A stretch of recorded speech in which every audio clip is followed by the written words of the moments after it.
അസ്സലാമു അലൈക്കും വറഹ്മത്തുള്ളാഹി തആല വബറകാതുഹു. അൽഹംദുലില്ലാ വസ്സലാത്തു വസ്സലാമു അലാ റസൂലില്ലാ അമ്മാ ബഅദ്. ബഹുമാനമുള്ള സഹോദരങ്ങളെ, എന്താണ് സ്വപ്നം എന്നതിനെ സംബന്ധിച്ചുള്ള ഒരു പ്രോഗ്രാം നിങ്ങളിൽ പലരും കണ്ടു കാണുമായിരിക്കും. നമുക്കെല്ലാം സുപരിചിതമായ, നമ്മുടെ ജീവിതത്തിൽ പലപ്പോഴും നാം അനുഭവിക്കാറുള്ള സ്വപ്നം എന്ന പ്രതിഭാസത്തെ സംബന്ധിച്ച് പലപ്പോഴും മനുഷ്യൻ, മാനവകുലം, ലോകം ഉറ്റുനോക്കുന്ന ശാസ്ത്രം എന്താണ് പറയുന്നത്, ശാസ്ത്രത്തിൻ്റെ ആ കാര്യത്തിലുള്ള കാഴ്ചപ്പാട് എന്താണ്, നിരീക്ഷണം എന്താണ് എന്നതിനെ സംബന്ധിച്ചാണ് നമ്മുടെ കഴിഞ്ഞ ക്ലാസ്സിൽ പറഞ്ഞത്. അതായത് മനുഷ്യൻ കഴിക്കുന്ന ഭക്ഷണത്തിൻ്റെ അല്ലെങ്കിൽ ഔഷധത്തിൻ്റെ വ്യത്യസ്തമായ അവസ്ഥയുടെ പേരിൽ, മനുഷ്യൻ്റെ ശരീരത്തിലുണ്ടാകുന്ന ദേഹക്കൂറുകളുടെ പേരിൽ, ദേഹക്കൂറുകളുടെ അസന്തുലിതാവസ്ഥയുടെ കാരണം കൊണ്ട്, അതുപോലെ മനുഷ്യൻ്റെ ശാരീരികമായ പ്രയാസങ്ങൾ, രോഗങ്ങൾ, മറ്റ് ബുദ്ധിമുട്ടുകൾ, അവയുടെ പേരിൽ, പിന്നെ പകൽ സമയത്തുള്ള അവൻ്റെ ചില വിചാരങ്ങളുടെയും ധാരണകളുടെയും ഭാവനകളുടെയും പേരിൽ ഒക്കെ അവൻ്റെ ഉപബോധ മനസ്സിൻ്റെ ഉണർച്ചയിലൂടെ സംഭവിക്കുന്ന ഒന്നാണ് സ്വപ്നം എന്നാണ് ശാസ്ത്ര നിരീക്ഷണം എന്ന് നമ്മൾ പറഞ്ഞിരുന്നു. പരിശുദ്ധ ഇസ്ലാം ശാസ്ത്രത്തിൻ്റെ ഈ നിരീക്ഷണത്തെ ഒരിക്കലും തള്ളിക്കളയുന്നില്ല. പക്ഷേ ഇത് മാത്രമാണ് സ്വപ്നം, ഇതിൻ്റെ അപ്പുറത്തേക്ക് മറ്റൊന്നും സ്വപ്നത്തിന് അർത്ഥമില്ല എന്നും, മനുഷ്യൻ്റെ ഭാവിയെ പ്രവചിക്കുവാനോ മനുഷ്യന് വരാൻ പോകുന്ന ആപത്തുകളിൽ നിന്നും ഒരു മുന്നറിയിപ്പ് നൽകുവാനോ സ്വപ്നത്തെക്കൊണ്ട് സാധ്യമല്ല, അത് മൗഢ്യമാണ് ആ ധാരണ എന്ന് പറയുന്ന ശാസ്ത്രത്തിൻ്റെ നിരീക്ഷണത്തോട് ഒരിക്കലും ഇസ്ലാം യോജിക്കുന്നില്ല, ഒരു മതങ്ങളും യോജിക്കുന്നില്ല. എന്തുകൊണ്ടാണ് അങ്ങനെ യോജിക്കാതിരിക്കാനുള്ള കാരണം? ശാസ്ത്രം എന്ന് പറയുന്നത് അല്ലാഹു തആല സൃഷ്ടിച്ചിട്ടുള്ള സൃഷ്ടികളായ മനുഷ്യർ അവൻ്റെ സൃഷ്ടിക്കപ്പെട്ട ബുദ്ധിയുണ്ട്, അതായത് പരിധിയും ധാരാളം പരിമിതികളുമുള്ള, ധാരാളം കുറവുകളുള്ള, ധാരാളം വ്യത്യസ്തമായ അവസ്ഥകളുള്ള ബുദ്ധി കൊണ്ട് ചിന്തിച്ചെടുക്കുന്ന, ഗവേഷണം ചെയ്തെടുക്കുന്ന കാര്യങ്ങളെയാണല്ലോ ശാസ്ത്രം എന്ന് പറയുക. എന്താണെങ്കിൽ അതിൻ്റേതായ കുറവുകൾ ശാസ്ത്രത്തിന് ഉണ്ടാകുമെന്ന് ശാസ്ത്രത്തെ സംബന്ധിച്ച് പഠിച്ചിട്ടുള്ള നമുക്കെല്ലാവർക്കും അറിയാം. അതുകൊണ്ട് തന്നെയാണ് ശാസ്ത്ര നിരീക്ഷണം പലപ്പോഴും നിത്യസത്യമാകാത്തത്, പലപ്പോഴും തിരുത്തപ്പെടേണ്ടി വരുന്നതും. വർത്തമാനകാലത്തിൽ ആരോഗ്യശാസ്ത്ര മേഖല ഇതെല്ലാം വിഷയങ്ങൾ, പ്രത്യേകിച്ച് കൊറോണ പോലെയുള്ള വിഷയങ്ങളുമായി ബന്ധപ്പെട്ട് ധാരാളം തിരുത്തലുകൾ വരുത്തിക്കൊണ്ടിരിക്കുകയാണ്, വരുത്തിയിട്ടുണ്ട്, ഇനിയും വരുത്താനിരിക്കുന്നുണ്ട്. അതൊന്നും അവരുടെ കുറവുകളല്ല, അവരുടെ പരിശ്രമത്തിനെ നമ്മൾ പരിപൂർണമായിട്ടും ശ്ലാഘിക്കുന്നു. പക്ഷേ എങ്കിലും മതങ്ങളെ തള്ളിക്കൊണ്ടുള്ള വീക്ഷണങ്ങളെ ഒരിക്കലും അംഗീകരിക്കാൻ സാധ്യവുമല്ല. അപ്പോൾ ശാസ്ത്രീയ വീക്ഷണ പ്രകാരം സ്വപ്നം എന്ന് പറഞ്ഞാൽ ഈ പറയപ്പെട്ട 3 രീതിയിൽ മാത്രമേ ഉള്ളൂ എന്നും, മനുഷ്യൻ്റെ ഭാവിയുടെ എന്തെങ്കിലും കാര്യങ്ങൾ നിർണ്ണയിക്കുവാനുള്ള യാതൊരു വിധത്തിലുള്ള അർത്ഥവും സ്വപ്നം കൊണ്ട് ഇല്ല എന്നും പറയുമ്പോൾ അതിനെ വിശുദ്ധ ഇസ്ലാം തള്ളിക്കളയുന്നു. പരിശുദ്ധ ഇസ്ലാം പറയുന്നത് ശാസ്ത്രം അതിനെ 3 വിഭാഗമായിട്ടാണ് വേർതിരിക്കുന്നത് എങ്കിൽ ഇസ്ലാമിനെ സംബന്ധിച്ചിടത്തോളം അത് 5 ആയിട്ടാണ് ഇസ്ലാം വേർതിരിക്കുന്നത്. അൽഗാസു അഹ്ലാം എന്നാണ് വിശുദ്ധ ഇസ്ലാം, പരിശുദ്ധ ഖുർആൻ ഈ ശാസ്ത്രം സമ്മതിച്ചിട്ടുള്ള സ്വപ്നത്തെ സംബന്ധിച്ച് പറയുന്നത്. അതായത് പാഴ് സ്വപ്നം, അതായത് പ്രത്യേകിച്ചൊരു നേട്ടങ്ങളോ പ്രയോജനങ്ങളോ ഒന്നുമില്ലാത്ത, പ്രത്യേകിച്ച് ഒരു അറിവ് സമ്പാദിക്കാൻ കഴിയാത്ത സ്വപ്നത്തെ സംബന്ധിച്ച് അത് പാഴായ സ്വപ്നമാണ്. ഒരു ചിത്രം കണ്ടിട്ട് നമ്മൾ വിരമിക്കുന്നത് പോലെയുള്ളൂ, അങ്ങനെയുള്ള സ്വപ്നം കൊണ്ട് ഉള്ള നേട്ടമുള്ളൂ. അതായത് പ്രത്യേകിച്ച് വേറെ നേട്ടങ്ങളൊന്നുമില്ല എന്നർത്ഥം. വിശുദ്ധ ഖുർആൻ പറഞ്ഞത് അൽഗാസു അഹ്ലാം വമാ നഹ്നു ബിതഅവീലിൽ അഹ്ലാം ബിആലിമീൻ അല്ലേ? യൂസുഫ് എന്ന സൂറയിൽ കൃത്യമായി ഈ പാഴ് സ്വപ്നത്തെ സംബന്ധിച്ച് പറയുന്നുണ്ട്. എന്നാൽ എൻ്റെ പ്രിയപ്പെട്ട സഹോദരങ്ങളെ, പരിശുദ്ധ ഇസ്ലാം, അതായത് സൃഷ്ടാവായ അള്ളാഹുവിൻ്റെ പരിപൂർണമായ ബുദ്ധിയുടെ ഉടമസ്ഥനായ പടച്ചവൻ്റെ ഭാഗത്തു നിന്നും വരുന്ന കൃത്യമായ അറിവുകൾ നൽകപ്പെടുന്ന പരിശുദ്ധ ഇസ്ലാം, അതിന് കൃത്യമായ മറ്റ് കാര്യങ്ങളുള്ളതുപോലെ തന്നെ ഇതിനും കൃത്യമായ വീക്ഷണങ്ങളുണ്ട്. ഇസ്ലാം പറയുന്നു 3 നിലയിൽ കൂടെ മാത്രമല്ല 4ഉം 5ഉം ഭാഗമായിട്ട് സ്വപ്നത്തെ മാറ്റേണ്ടതുണ്ട്. അതിൽ വ്യാഖ്യാനിക്കാൻ പഴുതുള്ള ഒരു സ്വപ്നം എന്ന് പറയുന്നത് 5ാമത്തെ സ്വപ്നം മാത്രമാണ്. 5ാമത്തെ രീതിയിൽ 5ാമതായി ഇസ്ലാം എണ്ണിയിട്ടുള്ള സ്വപ്നത്തെ സംബന്ധിച്ചാണ്. ഇൻഷാ അല്ലാഹ് അതിനെ സംബന്ധിച്ച് നമുക്ക് പറയാം.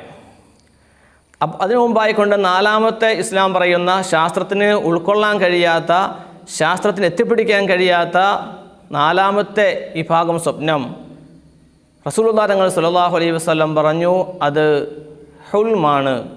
അറബിയിൽ ഹുൽമ എന്ന് പറയും. അതായത് പിശാചിൻ്റെ ഭാഗത്തുനിന്നും അഭൗതികമായ ലോകത്തുനിന്നും ഉണ്ടാകുന്ന കാര്യങ്ങളെ വേണ്ട നിലയിൽ വിവക്ഷിക്കാനോ അതിനെ വിശദീകരിക്കാനോ ശാസ്ത്രത്തിനാവൂലല്ലോ.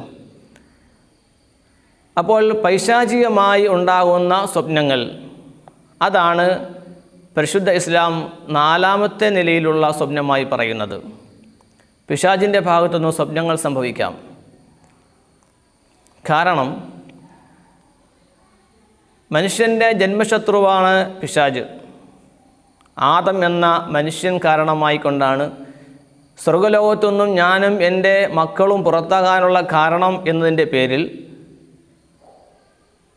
അവസാനം വരെയും എന്തെന്നില്ലാത്ത പ്രതികാരവും വിദ്വേഷവും വെച്ച് പുലർത്തിക്കൊണ്ട് ആദം മക്കളെ മുഴുവനും ലൗബിയന്നഹും അജ്മഈൻ, ആദം മക്കളെ മുഴുവനും ഞാൻ പിഴപ്പിക്കുമെന്ന് പറഞ്ഞ് ശപഥം ചെയ്തിറങ്ങിയ പിശാച് ഏതെല്ലാം നിലയിൽ, ശാരീരികമായിട്ടായാലും സാമ്പത്തികമായിട്ടാണെങ്കിലും മാനസികമായിട്ടാണെങ്കിലും മനുഷ്യനെ കടന്നാക്രമിക്കുകയും മനുഷ്യനെ എല്ലാ വിധത്തിലും ബുദ്ധിമുട്ടിക്കാൻ ശ്രമിക്കുകയും ചെയ്യും.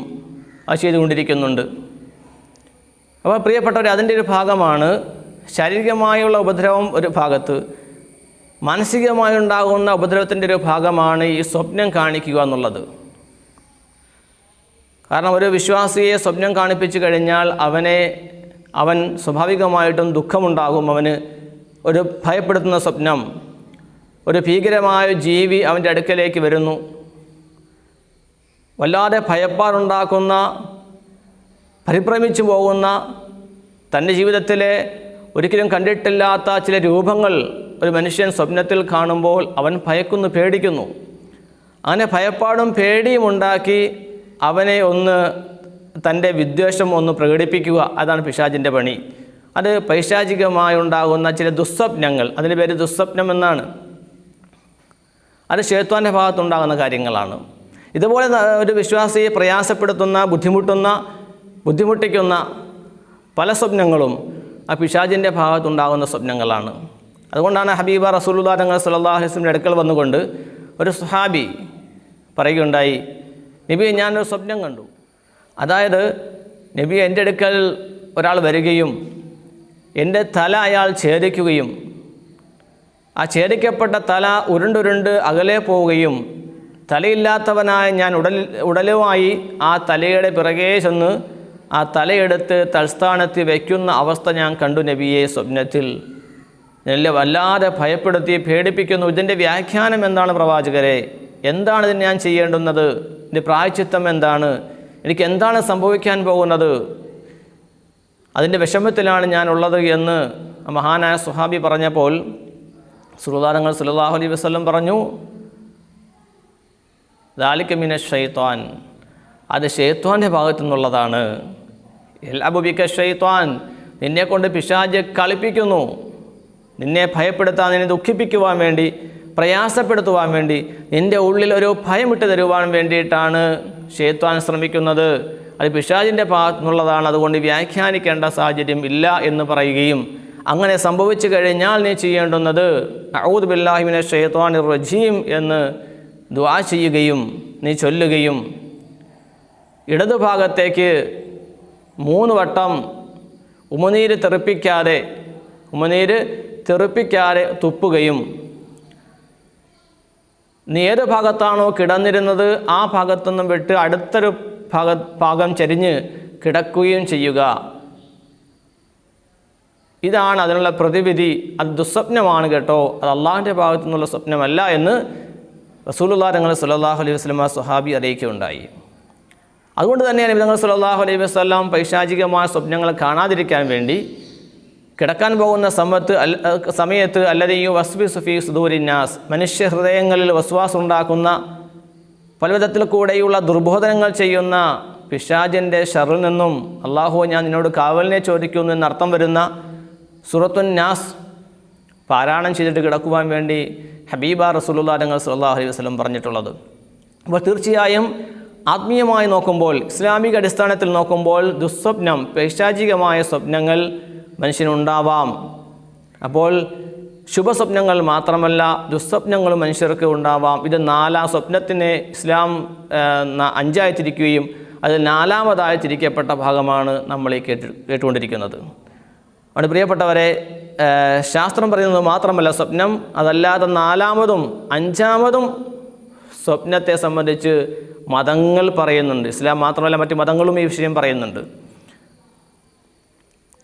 അതുകൊണ്ട് തന്നെ നാം അതുകൊണ്ട് മനസ്സിലാക്കി സ്വപ്നത്തെ സംബന്ധിച്ച് കാണുന്നതെല്ലാം പാഴ്സ്വപ്നമാണെന്ന് മനസ്സിലാക്കുകയോ അല്ലെങ്കിൽ കാണുന്നതെല്ലാം ദുസ്വപ്നം തന്നെയാണെന്ന് മനസ്സിലാക്കുകയോ കാണുന്നതെല്ലാം വ്യാഖ്യാനത്തിന് പഴുതുള്ളതാണെന്ന് മനസ്സിലാക്കുകയോ ചെയ്യാതെ വേർതിരിച്ച് അറിയേണ്ടതുണ്ട്, മനസ്സിലാക്കേണ്ടതുണ്ട്.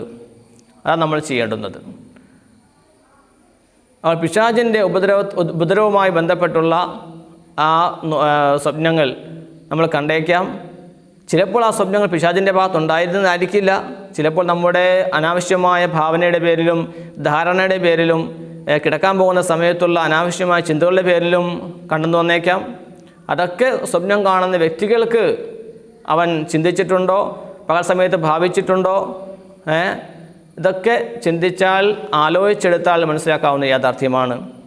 എന്താണെങ്കിലും മനുഷ്യൻ്റെ ജീവിതത്തെ കാര്യമായി ബാധിക്കുന്ന ഒന്നാണ് ദുസ്വപ്നം എന്നുള്ളത്. പക്ഷേ ആ ദുസ്വപ്നം കണ്ടു കഴിഞ്ഞാൽ നമ്മളത് മറ്റുള്ളവരോട് പറയാതിരിക്കലാണ് നല്ലത്. പറഞ്ഞതിൻ്റെ പേരിൽ അത് സംഭവിക്കാൻ പോണില്ല. കാരണം പിശാചിൻ്റെ ഭാഗത്തുള്ളൊരു ഉപദ്രവം മാത്രമാണ്. അതിന് വ്യാഖ്യാനിക്കേണ്ടതായ സാഹചര്യം അതിനില്ല. പക്ഷേ നമ്മൾ മറ്റാരെയും അറിയിക്കേണ്ട ആവശ്യമില്ല. ഇനി അറിയിച്ചതിൻ്റെ പേരിൽ, ദുസ്വപ്നം കണ്ടതിൻ്റെ പേരിൽ, ആരെങ്കിലും അറിയിച്ചതിൻ്റെ പേരിൽ നമുക്ക് യാതൊരു പ്രയാസമോ ബുദ്ധിമുട്ടുകളോ ഭാവിയിൽ സംഭവിക്കാനും പോകുന്നില്ല. ഇതാണ് 4ാമത്തെ ഭാഗമായി സ്വപ്നത്തെ സംബന്ധിച്ച് നമുക്ക് മനസ്സിലാക്കാനുള്ളത്. അസ്സലാമു അലൈക്കും വറഹ്മത്തുള്ളാഹി വബറകാതുഹു.